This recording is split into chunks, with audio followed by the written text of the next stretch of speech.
Two Dorchester John Does, 1988. This is a sad first for this channel anyway. Two men who died together and are still both unidentified. Hopefully finding the identity of one will lead to the identity of the other. On October 6, 1988, the body of two young men were found in a wooded area off 29 Eldon Street in Dorchester, Massachusetts. The bodies, which were already beginning to decompose, were stacked on top of each other and covered with a tarp, like abandoned garbage. There wasn't a lot to be found. Insect activity further complicated the examination. The cause of death was obvious. They had been shot execution style. And while they could tell how, there wasn't much to tell who. Either who they were in life or who took that life. John Doe number 1, whose first name may be Clayton, is described as being an African-American male between the ages of 14 and 16 years old. He stood about 5'4" and weighed approximately 128 to 132 pounds. His black hair was worn short and cropped. He had brown eyes. John Doe number 2, whose first name is believed to be Hooker, he was described as being an African-American male between the ages of 15 and 20 years old. He stood 5'10" and weighed around 160 pounds. His hair was black with 1/2 inch long curls, and his eyes were brown. I could not find any clues to why there was an artist's recreation done for one boy but not the other, but that is the case.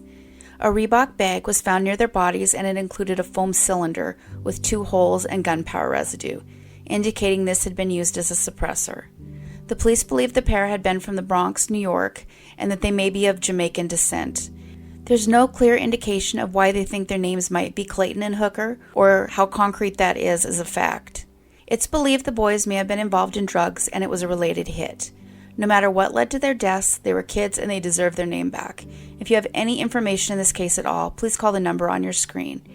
John Doe number 1, Clayton, would have been born between 1972 and 1974 if their dates are correct. John Doe number 2, Hooker, would have been born between 1968 and 1973. They have gone unidentified for 35 years. The Ramsey County Jane Doe, 1977.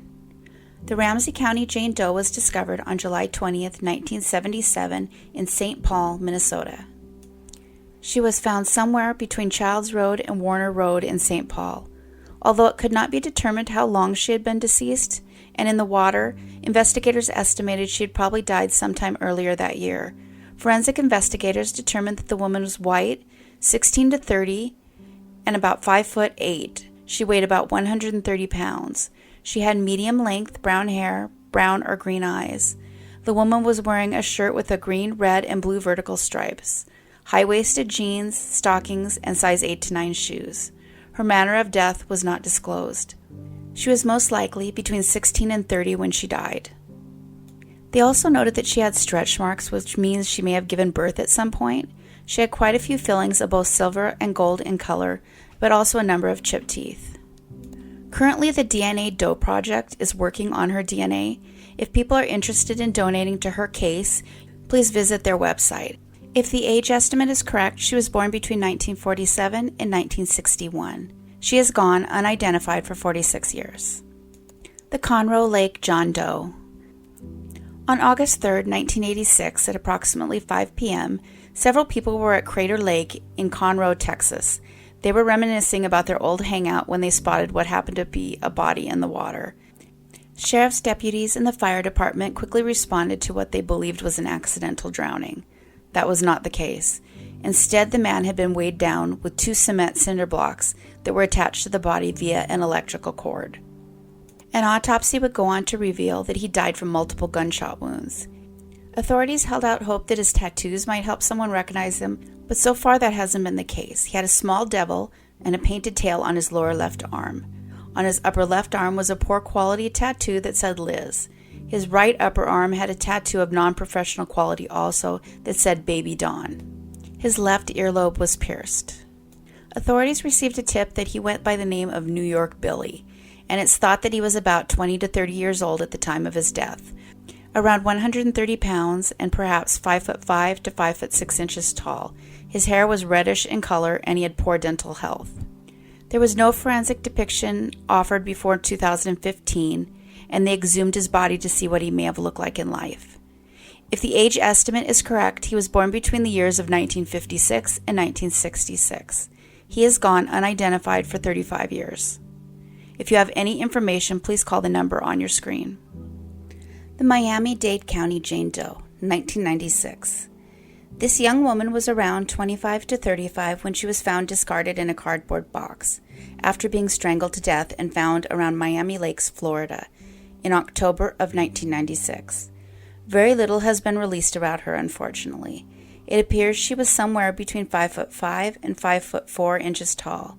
She's likely white or Hispanic. If her estimated age is correct, she was born between the years 1961 and 1971. She has gone unidentified for 25 years.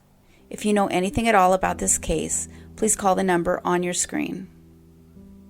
Miami-Dade County Jane Doe, 1990. Like so many of these women, the victim was found discarded on the side of the road by a passing motorist in February of 1990 in or around Miami-Dade County, Florida.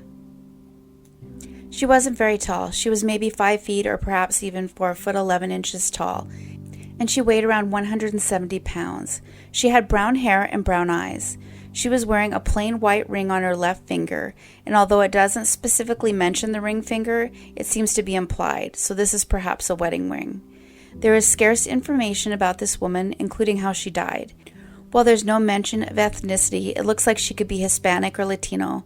She was believed to be between 30 and 55 years of age when she passed away. I always wonder, too, about how many of these Jane and John Does are perhaps not permanent citizens. Not their immigration status, but rather just whether or not they were traveling or visiting here and their family isn't sure where to check for them. Little Miss Lake Panisovsky, for instance, is a good example. She had isotope testing and it showed she was from Europe. It's heartbreaking to think that somebody might not know where at all to even look for their loved one. When this Jane Doe passed away, she was wearing a light pink shirt with flowers and a skirt. She had on slip-on sneakers that were dark and had white rubber soles. If the age estimates are correct, her date of birth would be somewhere between the years of 1935 and 1960. She has gone unidentified for 31 years. Her contact information can be found on the screen. The Compton Jane Doe, 1975, also known as Jane Doe number 51. On September 13, 1975, a passing motorist in Compton, Los Angeles County, California, noticed the unclothed body of a young black woman off to the side of the road. Immediately, he drove to a nearby business and notified the security guard, who contacted the authorities. Sadly, she had been shot twice in the head, and it didn't kill her. She was still alive, but was dying from blunt force trauma when they threw her from a moving vehicle. This also resulted in some injury to her face that may have made it difficult to identify her later. The site she was dumped at was near a highway, so it's possible she was a hitchhiker and from farther away. Her talk screen was clean, and because she was found completely nude, it's thought that perhaps it was an attempted assault that went wrong. Jane Doe was an African-American woman between the ages of 14 and 17. She was small, perhaps 4'11" to 5'2", and 90 to 100 pounds. Her black hair was short and curly, and she had brown eyes. She also had a 1 to 1.5 inch scar on the instep of her left foot.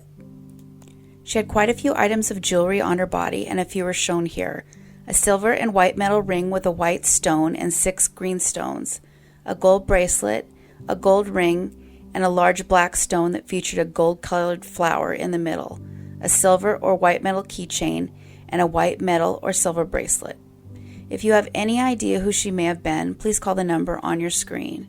She has gone unidentified for 46 years. If her age was calculated correctly, she was born between 1958 to 1961. The Finley Creek Jane Doe. The Finley Creek Jane Doe was a young woman between the ages of 14 and 25. She was around 5'1" to 5'3" inches tall. She had been buried in a shallow grave that was discovered by 2 hunters in August of 1978 at the Finley Creek cow camp. She had been there long enough for her to become skeletal. It appears that she had been buried face down, and her skull and bones had been disturbed by animals. Investigators with the Oregon State Police arrived at the scene to survey the area. They came to the conclusion that she died somewhere before 1975 or 1976. They believe it was animal activity that disturbed her gravesite. As a result, many of the bones received some damage. A lead came in suggesting that Jane could be a pregnant woman by the name of Tina Bradford that had been seen in the area around 1977. At the time, she had been in the late stages of pregnancy, and she was in the company of a man named Paul Womack. The two's relationship was not established. However, it was stated that she was from McMinnville, Oregon. A follow-up was requested by the DA, but nothing ever came from the lead.